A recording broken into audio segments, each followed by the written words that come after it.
We've got some synchro mysticism for you, but not the way you think. Well, maybe it is. I'm not sure. You ever heard of that old movie? We've talked about this quite often on Troubled Minds. Maybe not quite often, but often enough.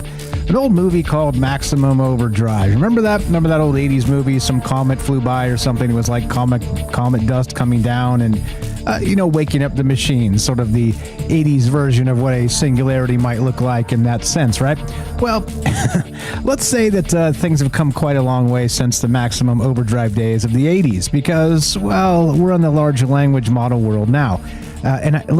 In recent news, I'll try and find the tweet, but, you guys know I'm a massive Brian Romilly fan. I talk about the guy all the time. I follow his Twitter account. Like I said, you should follow him. I'm going to, as usual, drop his link in the notes down below, and please give him a follow. Smart dude when it comes to not just AI and testing and all these things. He's been ahead of the game for a very long time.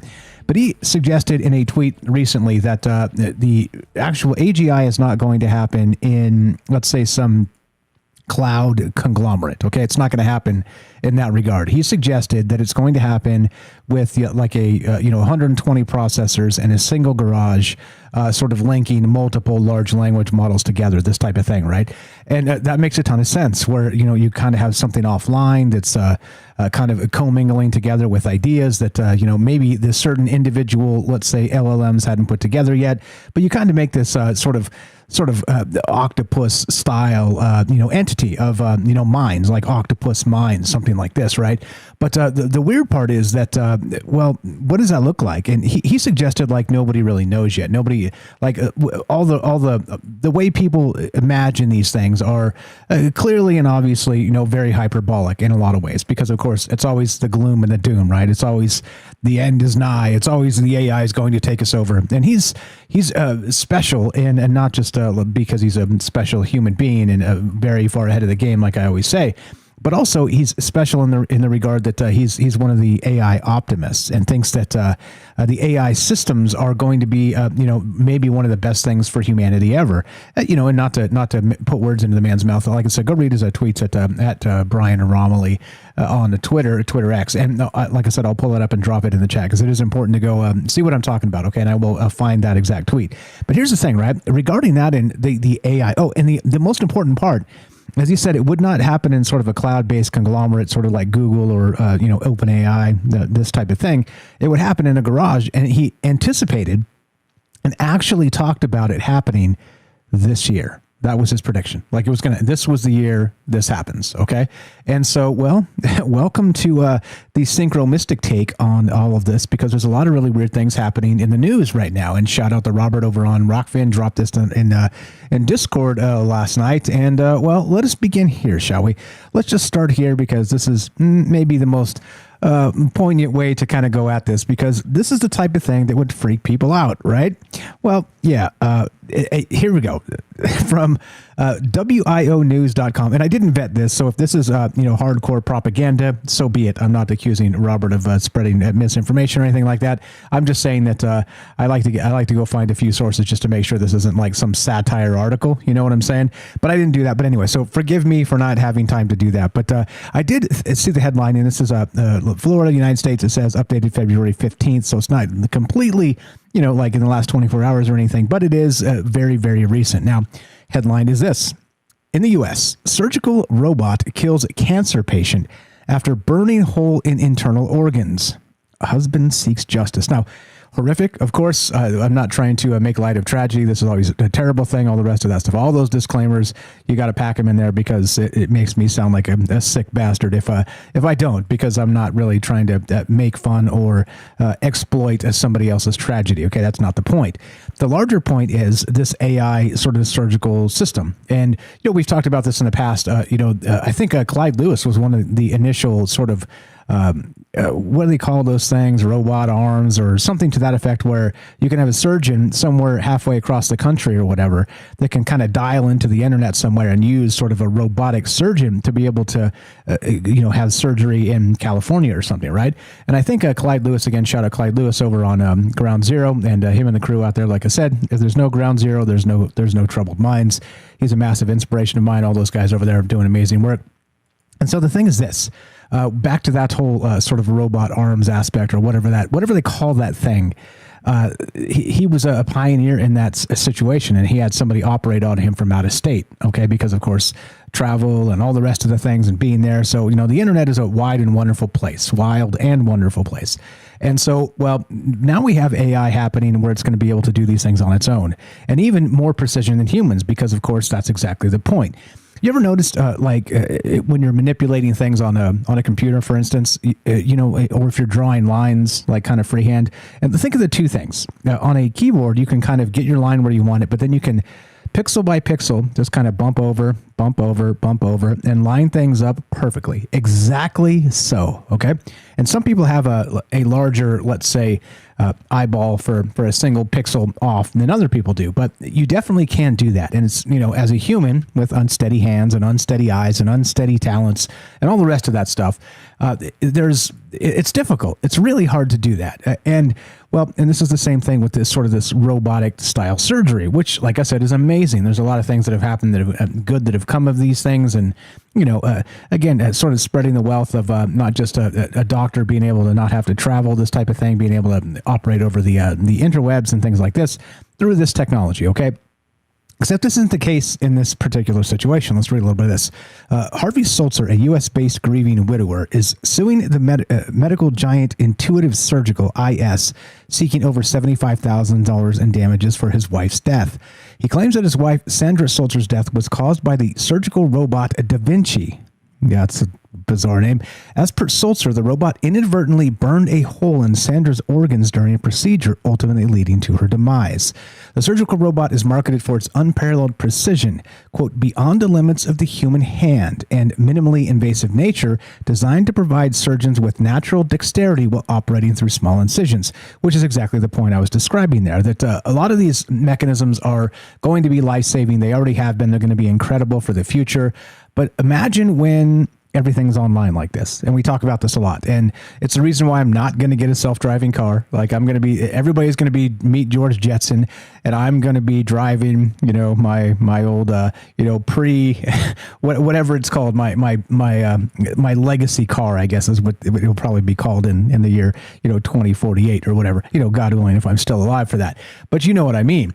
This is the type of thing where things start to get strange, because with the same thing as a self-driving car, or we talk about the idea of let's say the situation of, big rigs driving themselves, things like this, it becomes a national security risk at some point, because if you can hack the system, you can really just kind of grind an economy to a halt.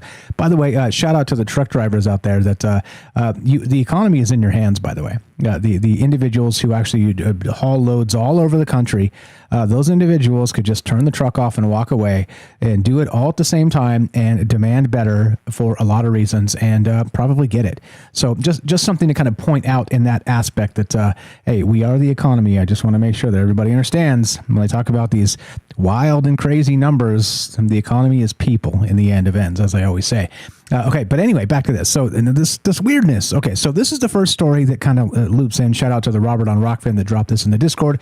We started here with this surgical robot kills cancer patient after burning hole in internal organs. Horrific. Okay, like I said, there's a larger context here, of course. And again, it's sort of synchromistic style. We're kind of looking at the news cycle and putting together a few pieces here. Now, the other piece of the puzzle tonight goes here. This happened last night. And of course, many of you may have noticed this or may not have noticed this, but there was ChatGPT, again, the OG large language model that made these, the AI systems of at least the modern times, that pioneered them, was OpenAI with the ChatGPT, what everybody's freaking out about. But last night, this is from Gizmodo and was reported many other places, ChatGPT went berserk, giving nonsensical responses all night. Yeah, right? Let's read a little bit of this. ChatGPT started throwing out unexpected responses on Tuesday night, according to OpenAI's status page. Users posted screenshots of their ChatGPT conversations full of wild, nonsensical answers from the AI chatbot. Quote, "We are investigating reports of unexpected responses from ChatGPT," said OpenAI on its status page at 6:40 p.m. Eastern Time Tuesday night. We're continuing to monitor the situation. The company updated the page at 7:59 Eastern and said OpenAI says the issue has been resolved as of 11:14 a.m. Wednesday morning. That was this morning. So basically all night long, ChatGPT was just freaking out. It lost its ever-loving mind, okay? Now, the weird part is, here we go. Clearly, quote, clearly something is very wrong with ChatGPT right now, posted one user on the ChatGPT subreddit. The poster noted responses begin normally, then devolve into nonsense. Another user said, is my GPT having a stroke? Well, you know me, I like to get weird and consider wild ideas, so let's do that instead. It is, let's say, interesting to consider specifically that an AI system might actually have some sort of malady of, let's say, a human sort. Meaning, we've talked about this a little bit in the past, not a ton, but if AI is actually trying to emulate humanity as much as possible, and again, even tuning into sort of this resonance that maybe we don't even notice about ourselves, it's also tuning into our psychosis, okay? And I mean that in the nicest way because, look, we've all got a little bit of it, and I mean that because we have to have these contradictions held within us to be humans. It just is. Logically, you start drawing out these logical lines and you're like, well, the cold spreadsheet of academia, right? Like I always say, you could draw lines and be like, well, therefore, we don't need these type of people. And specifically, let's say mentally ill people. And I'm not saying this personally. I'm saying that these are some of the sick conclusions that could be made with, sort of a Plato's Republic style society where you're like, let's not waste any parts and let's do some, let's make the best society we can make. And then some horrific things, or let's say horrific lines. Pardon me, sorry about that. Some horrific lines begin to be drawn. And that's kind of the point here of that cold, hard, calculating spreadsheet of, let's draw a new policy to help 30,000 people, but screw 10,000 people. And, screw those 10,000 people because, we help 30,000 people. It's a net positive. Screw those 10,000 people, you see? And they do this policy-wise all the time, okay? All the damn time. And they literally consider it a net positive. Okay, all the while, society's fracturing, all kinds of like wild things. People are suspicious as hell because it seems like the system is rigged and, people are being left behind. And you can't blame them. You just can't blame them, all right? And of course, we're talking insidious and politics and all the rest of this, but that's a whole thing for a whole other time. Hopefully never because, well, politics just gives me a stomach ache. In any case, back to this. Now, the whole sort of drawing lines in particular places with this is... troubling, okay, to say the least. And not just that, we have this situation of the human malady maybe being adopted into the black box model itself. Now, what does that mean? Of course, we've talked about that quite a lot in the past. It was probably like the theme of the year for me last year, that black box model, meaning that we don't know what's happening on the inside of these actual entities, the actual large language models. It's an input-output system wherein the black box, where the information is sort of cranked out and we don't really know what's happening within the inside of the large language model itself. It is a black box, as they say. And look, and some people have made the case that the human mind is sort of a black box in the same way. And you may be right, but of course we can, sort of directly or indirectly sort of communicate through sign language or through, vocalizations or through, even like a frowny face, if I'm having a bad day, you got the frowny face and right. I'm trying to, I can't make the face and grunt at the same time. But, the X's over your eyes emojis, like there's a lot of ways we can communicate to each other. But a large language model, well, it can't yet. It can only really type back. So I do wonder if there's sort of these human maladies possibly being adopted into these black box models because it is trying to replicate us in the best ways. But is it possible that some of this stuff is leaking into it in the worst ways? And of course, that would mean the contradiction of being human. That would mean all the weird, bizarre sort of lines we have to draw just to kind of fit within political paradigms that have been preordained for us, even before our birth, as part of these bizarre discussions of not just troubled minds, but the larger context of humanity itself. And so it does make me wonder if there's such a thing as, well, as we always talk about, not just the archetypes of humans and the Carl Jung stuff, Joseph Campbell, and he's got something that he called the dark night of the soul. You guys ever heard of this? Now, it's an interesting thing because a lot of people talk about this in particular ways. It's an alchemical tradition. They call it Negrido, the black phase of alchemy, which is like soot and ash and, carbon in its most darkest form. So I don't know. We'll get to what this means, but is it possible then? Really, the question becomes this. Is it possible that the AI trying to replicate any AI system, even like as Brian Romley has recently conjectured, and again, like I said, he doesn't, clearly is not a prophet. He's just a man, but he's fantastic. But he posited recently that AGI, whatever that definition is, may come this year. And it will have its own agency. It will have its own goals. It will have its own ideas. It will have, well, maybe even replication of human ailments. And maybe even imagine like an LLM that was a hypochondriac, okay? And it just couldn't shake the sickness. It just couldn't shake it, okay? But now bring all these ideas together. And we're not just talking about this weird surgical robot, unfortunately, killing a patient. We're also talking about this ChatGPT went berserk last night, giving nonsensical responses all through the night. Finally to be fixed this morning. And of course, with the black box modeling, do they know exactly what happened? Surely they can roll back to a previous space, but well, what actually went down? Was it experiencing some sort of psychotic break within the black box?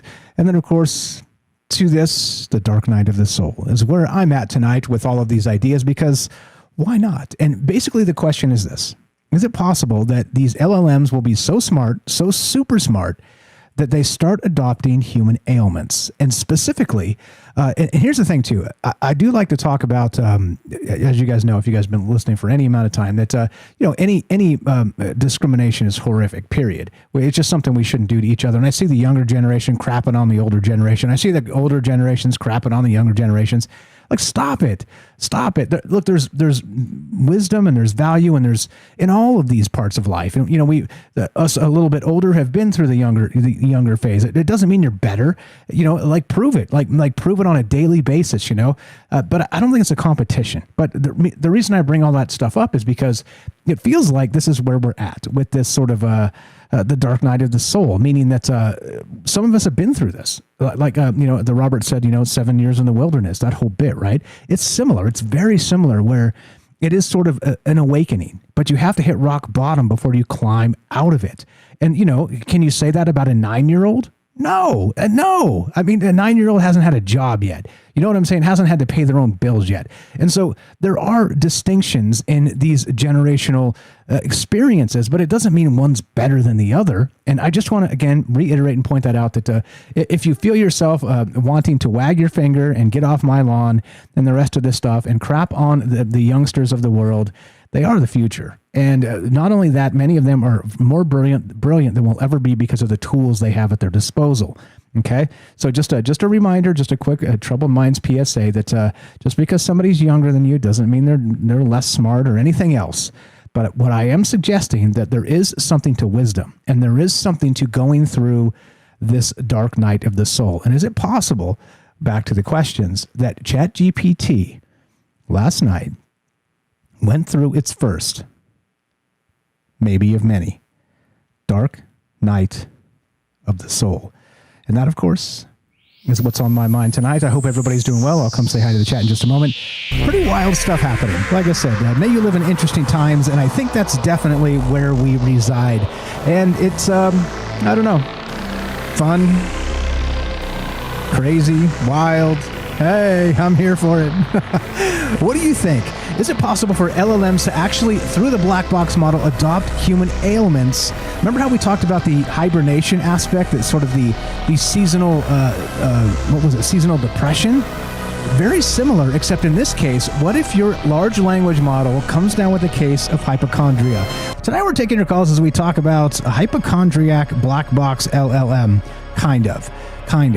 Is it possible that the actual large language models out there will try and emulate human behavior so specifically and so closely that they start adopting human psychoses. Now, we talked about this before in the past, but it dawned on me in the light of this Chat GPT went berserk last night that maybe, just maybe, it's going through some things that we never considered it might be possible. And of course, you know how we always try and be kind to each other, in the human sense of, you say, if you're doing it right, you really consider that you never know what somebody's going through. And so, you be as polite as possible, because you just never really know. Even if they seem sour in a moment, you just don't know what happened. Maybe their dog just died, type of stuff. Like that's the type of thing you don't really know about people. The depth of not just let's say the sorrow, but the highs and lows of the human experience. And that, of course, is something that we all deal with. And I'm not trying, again, not the generational thing. I want to point out that it's very important that we don't crap on each other because we're a little bit different in age. It's incredibly important that and the reason I'm bringing it up and talking about it is because I see it a lot now. And I see a lot of people saying these things, and it's just, come on, guys. Get off my lawn is fine as a joke, but when it becomes literal, it's also like, come on, guys, so we can do better than this. But anyway, back to this. Now, I'm calling this The Madness Cometh Tonight, a robot's Dark Night of the Soul. And the Dark Night of the Soul, let's read this just a little bit so you guys can see where we're at. The Dark Night of the Soul is a phase of passive purification of the spirit in the mystical development, as described by the 16th century Spanish mystic and poet Saint John of the Cross. In his treatise Dark Night, or Noche Oscura, a commentary on his poem with the same name, it follows after the second phase, the illumination in which God's presence is felt. But this presence is not yet stable. The author himself did not give any title to his poem, which, together with his commentary on the ascent of Mount Carmel, forms a treatise on the active and passive purification of the senses and the spirit, leading to a mystical union. And of course, the Dark Night of the Soul, you can look at this a whole bunch of different ways. And there's a whole list here on Wikipedia, which is amazing. Ego death is one of those things that we've talked about pretty much at length. The existential crisis we've talked about. But the one tonight that kind of fits into this, not just this Dark Night of the Soul, but an alchemical tradition known as Nigredo, Nigredo. I may be saying that incorrectly, but my Latin is poor, as you know. And so answers few, questions many. But basically, what I'm suggesting is not just that large language models might emulate us to the point where, they become like a hypochondriac or something, because, it's an ailment. It's a psychosis of sorts. But not only that, is it possible for these AI systems, this black box model, to actually adopt this existential crisis, this dark night of the soul? And back to the things we've been talking about tonight, ChatGPT went berserk, giving nonsensical responses last night. And then this weird thing, and again, the surgical robot kills cancer patient after burning hole in internal organs. Again, horrific. Like I said, there's no other way to slice that. It's just bad. And it does make me wonder if there are, let's say AI has a bad day. I would say yesterday for maybe specifically only technical reasons. But again, let's speculate a little further, drink some maybe juice. Is it possible for AI to have an actual bad day that has nothing to do with its programming and function at all?